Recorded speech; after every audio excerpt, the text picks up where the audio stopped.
Welcome and welcome back for those returning. My name is Deborah Whipke and I am a renewal life coach. Today's video is about an extremely important topic, self-forgiveness. So I'm going to ask you 3 questions.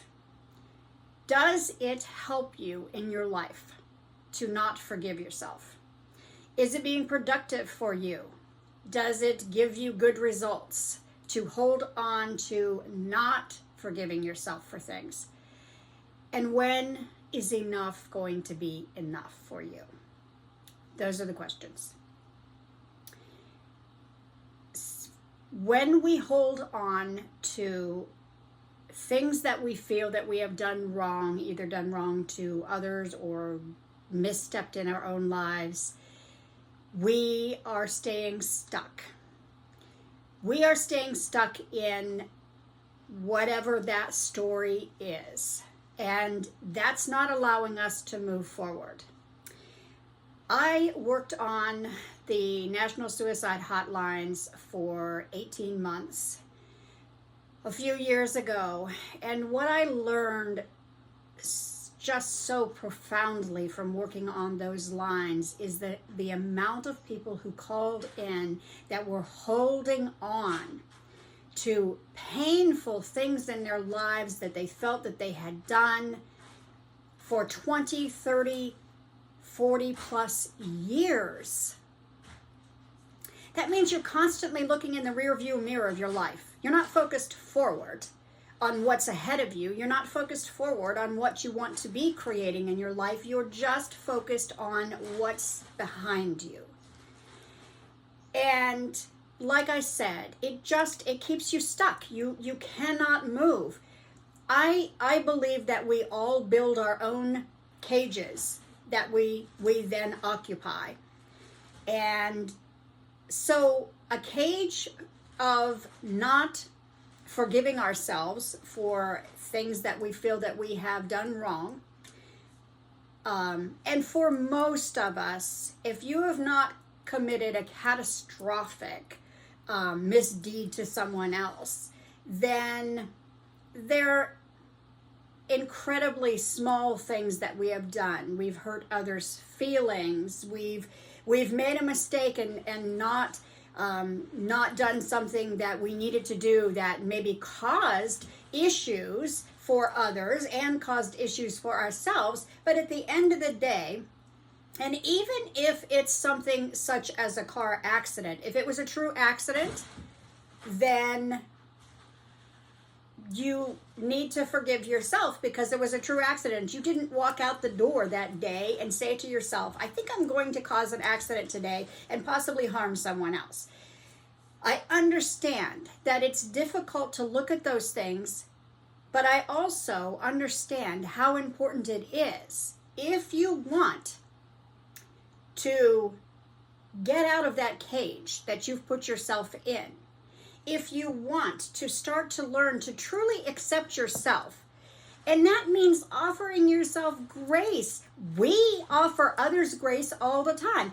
If you stop and think about it, or even make a list of all the people that you have forgiven in your life, all the times that you have said to yourself, even, man, I don't know if I can ever forgive this person for this, but then with some time, you have been able to look at it from a different point of view and say to yourself, well, maybe I can forgive them for this after all, and maybe I'm just going to let it go.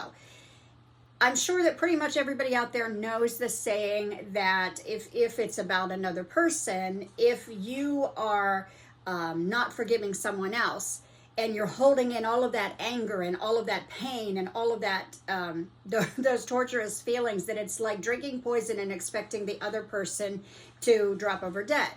Well, consider the fact that you're drinking your own poison every single day, that you're not letting go of the things that you have done, whether it's to yourself or to others. If you're holding on to it, you're staying stuck.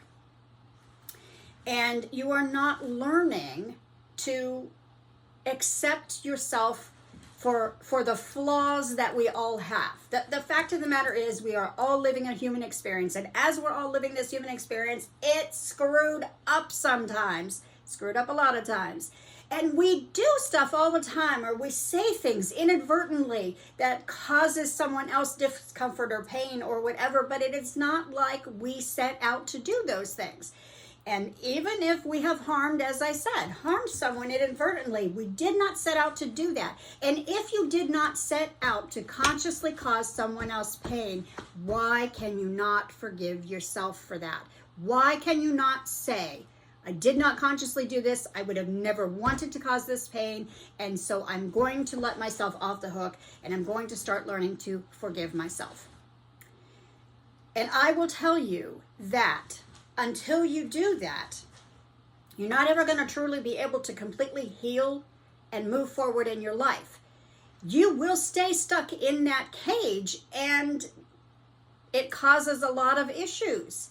And so there's the whole self-acceptance that you can only go so far with accepting yourself, because when you get to a certain point of being joyful with yourself, or being happy with yourself, or being happy with where you are in your life, that comes and slams you in the face and says, well, wait a minute, what about all of this stuff that you're holding on to that you haven't forgiven yourself for? And wham, you're right back there. And you're in that, and you're back in the cage, and you're back being stuck again, and you're back holding on to all of that self-pain and torture that you're distributing to yourself. It's not someone is giving it to you, you're giving it to yourself. You're drinking that poison.